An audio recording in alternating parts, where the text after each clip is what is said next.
Welcome to Happy Cultivated. Today's book, Elf Games, written by Chad and Mary Scott. Click that like button and subscribe to our channel for more children's books read aloud. Connor woke up on Christmas morning, excited for what was in store. He was hoping for a new baseball and rushed downstairs to open presents. He tore open his gifts, which included socks, some books, and a magic set. Connor was grateful, but he hated magic. It wasn't even real. It was mostly just cleverness and quick movements. To his dismay, Connor didn't get a single baseball. Then, he spotted a small package hiding behind the tree in the corner. This was it. Connor just knew it. He grabbed the present and tore it open, grinning as he prepared to lay his eyes on the baseball he wanted so badly. Instead of a baseball, though, Connor was looking at, well, he didn't know what he was looking at. It was a white orb, a smooth globe with nothing but a tiny red and white striped pole at the top. Connor shrugged and pulled on the little pole, revealing a small compartment with a rolled up piece of paper inside. Connor unrolled the tiny scroll and read the words written with fancy letters. As the official Santa Claus, I would like to enlist all the girls and all the boys who are on the nice list.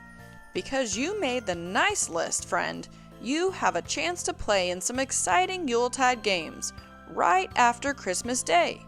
Tomorrow morning when you wake, just spin this small globe thrice and say these magic words to reach the land of snow and ice. It's time to join the greatest team. It's time to score a goal. It's time to leave my home for now and go to the North Pole.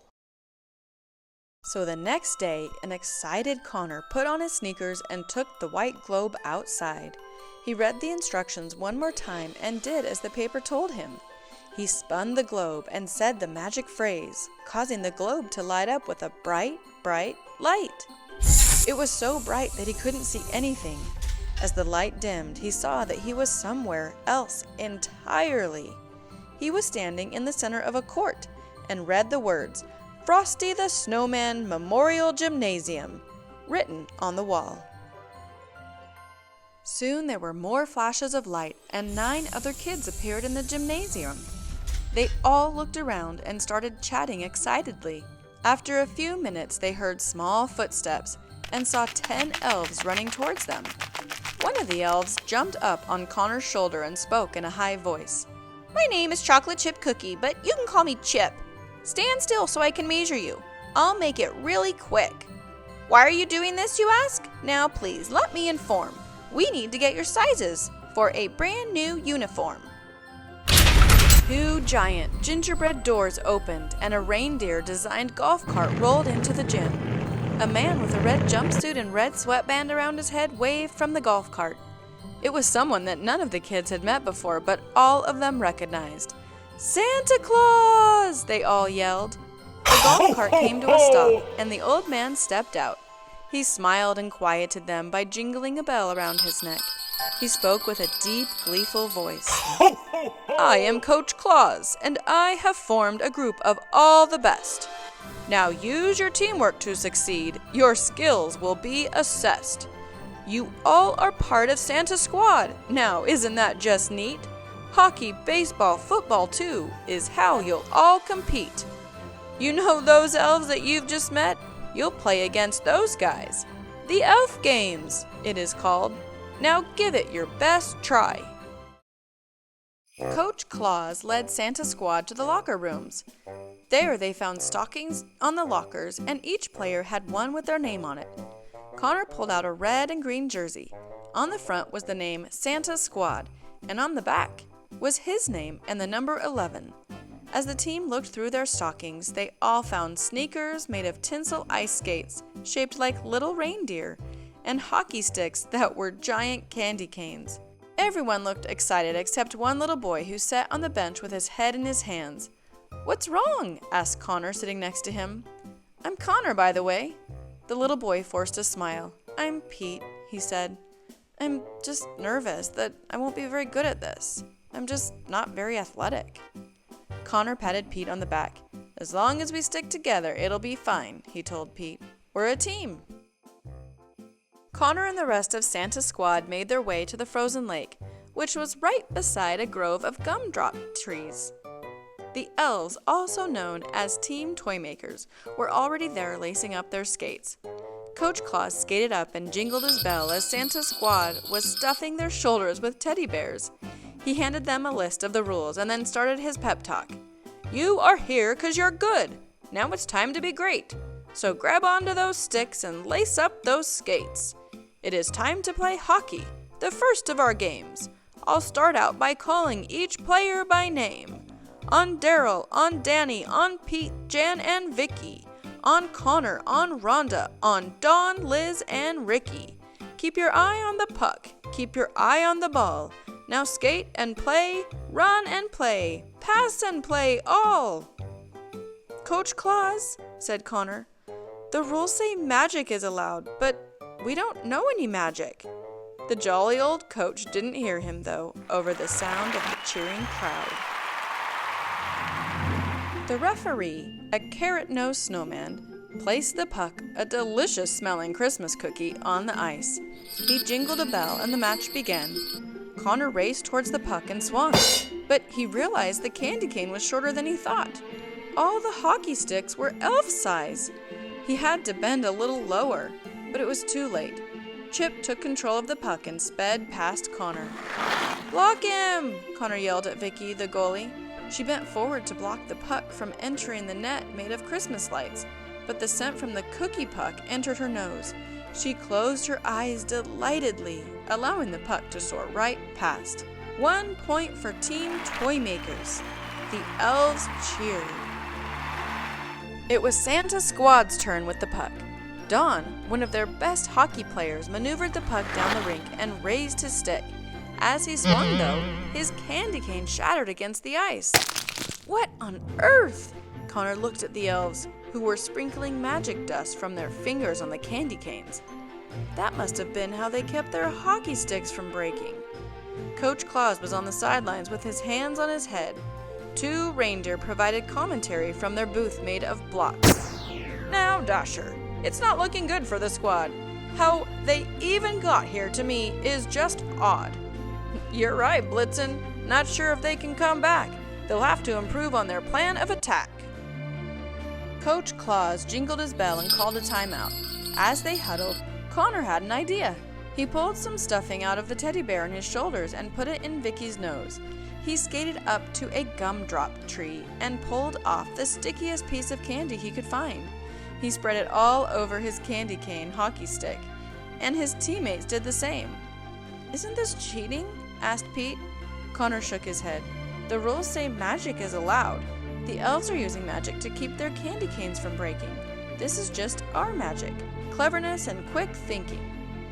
This time, things were different. Vicky wasn't distracted by the delicious scent because of the stuffing in her nostrils. She stopped the puck every time it came her way. The hockey sticks stayed together because of the sticky gumdrops. The candy canes didn't shatter for the rest of the game, and even Pete made a few goals. When time was up, the snowman referee jingled the bell. The score was 3-1, with Santa's squad coming through victorious. They had won!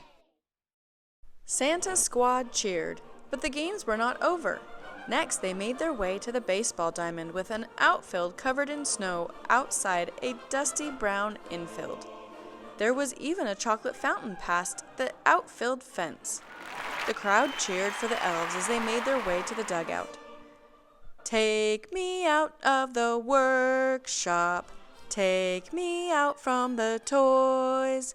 Buy me some cookies and Christmas snacks. I don't care if we never go back, for it's root, root, root for toy makers. If they don't win, they get coal. For it's 1, 2, 3 strikes, you're naughty at the old North Pole." Team Toymakers were up first. Connor saw them sprinkle some magic on the bat, helping them get 3 runs. After they got 3 outs, it was Danny's turn to bat. Connor felt hopeful because he knew she was one of their best hitters. She tilted her Santa's cap as Chip stood at the pitcher's mound, tossing the red ornament into the air and catching it with his large, fluffy glove. Chip wound up for the pitch and threw it as hard as he could. It flew about as fast as a sleepy reindeer, and Danny grinned. She swung the bat as hard as she could, and it flopped in her hands. "That swing you made, it is strike one. But maybe next time you'll get a run," called the gingerbread umpire. Danny frowned, then straightened the bat, getting ready to swing once again. Chip pitched the ornament, and Danny swung. Like last time, the bat flopped in her hands, just as she was about to make contact with the ornament. "You missed again, and that's strike two. There's only one more shot for you," yelled the gingerbread umpire. Danny huffed and stretched out the bat so far that Connor was worried it would snap in half. She stared intently at the ornament as Chip wound up and pitched one more time, swinging the bat as hard as she could, however, only caused it to flop so much that it wrapped around her body. "That's it, you're done. You've reached strike three, you're out. That's how it has to be," shouted the gingerbread umpire, to a loud applause from the elves in the crowd. Coach Claus put his hand on his face and shook his head. Danny walked sadly over to the dugout and handed the bat to Ricky. It flopped in his hands. Ricky sniffed the bat, then took a bite. "It's licorice," he said with a grin, "and it's delicious.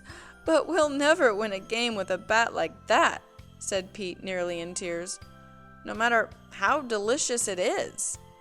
"We still need to try," said Connor. "We can't give up."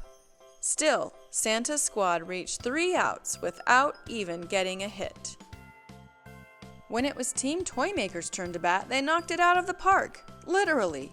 When bases were loaded, Chip swung his stick of licorice with elven magic and skill, causing the ornament to soar over all of Santa's squad's heads. Daryl raced after the ornament, but it flew past the fence, landing with a splat in the chocolate fountain. It was a home run! The crowd roared as the elves made their way around the bases. Daryl reached into the fountain and fished out the ornament. He threw it to Connor, but the weight of the chocolate caused it to fall to the ground before it reached the pitcher's mound. Connor picked it up and saw that the snow from the ground had hardened the chocolate on the ornament. "Guys, I have an idea," said Connor, once Team Toymakers had 3 outs. "It's time for some more kid magic." Connor had everyone in Santa's squad get their licorice bats and dip them in the chocolate fountain. Once their bats were good and chocolatey, the team rolled them in the snow. Up in the commentator's booth, 2 reindeer discussed what they were seeing. "Dasher, I think this team here has gone and lost their minds." "I think that you're right, Blitzen, because they're so far behind." Liz was up now. She held her bat and smiled. She wiggled it in her hand, and thanks to the chocolate hardened by the cold snow, it didn't flop one bit. Chip tossed the ornament and watched sadly as it made contact with the licorice chocolate snow bat and soared to left field. As Santa's squad cheered, Liz made it safely to first base. They were back in the game. In the bottom of the 9th inning, Connor was up to bat. The bases were loaded with 2 outs, and Team Toymakers were up by 3 points. He heard Pete clap and say, "You can do it, Connor!" Connor tapped the squishy base with his bat and looked at the ornament in Chip's hand. The ornament, still covered in chocolate, came flying towards him, and he swung. Connor heard the satisfying sound of chocolate hitting chocolate, and he ran toward first base. The ornament landed in the outfield when he got to first, so he kept going. "For teamwork, young man, for glory, for fame! Run, ho, ho, home, and win us the game!" yelled Coach Claus from the dugout. Chip was standing right in his way. Connor would have to take drastic measures if he wanted to get to home plate. The elf's legs were too short for Connor to get under, though. That meant only one thing. He would have to go over. Connor leapt over Chip and dove head first for the ground. As he slid toward home, he tried to close his mouth, but he was too late. He got a mouthful of dirt. Except it wasn't dirt. It was cookie crumbs. He slid into home, his lips smacking into the soft base, a marshmallow. The gingerbread umpire threw his arms into the air. Ren, ren, ren, as fast as he did. This player's safe. You've won the game, kid. Though they were thrilled, Santa's squad did not have much time to celebrate. They had to get ready for the next game. They arrived at Sugar Plum Field, a massive stadium and enormous football field made of gingerbread. This crowd was bigger than any they had seen yet. Connor could tell that Pete was a little nervous. "It'll be okay," said Connor as they put on their scarves and marshmallow knee pads. "We will do well as long as we stick together." Pete smiled as the referee, a nutcracker, jingle-belled a bell and called the teams to the field. He opened his mouth wide when he spoke. "Players, be fair, and it will be a breeze. Take someone's scarf and no tackling, please. Don't be a nut or you will make me crack. Now let's flip a coin, called by this quarterback." The nutcracker pointed at Jan, who called out heads. He flipped a gold coin and it landed on tails. Nodding at Team Toymakers, the nutcracker pulled a chestnut out of his mouth and tossed it to Chip. "That's what you use for a football?" asked Connor. Chip nodded with a smile, spinning the chestnut with a little magic. It was the perfect size for the little elf, but it looked like it would be tiny for human children hands. Chip hiked the ball as the players from Team Toymakers raced down the field.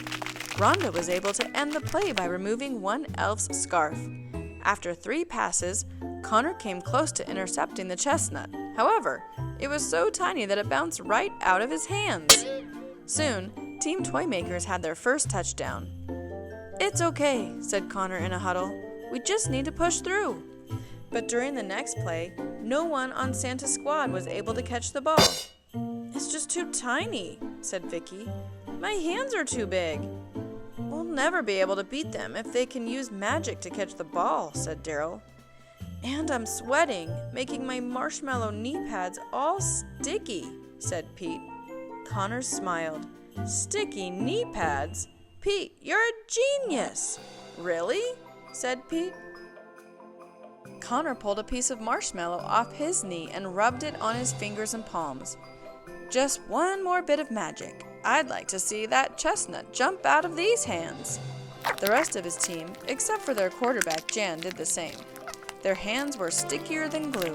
Their marshmallowy fingers allowed them to catch up to Team Toymakers.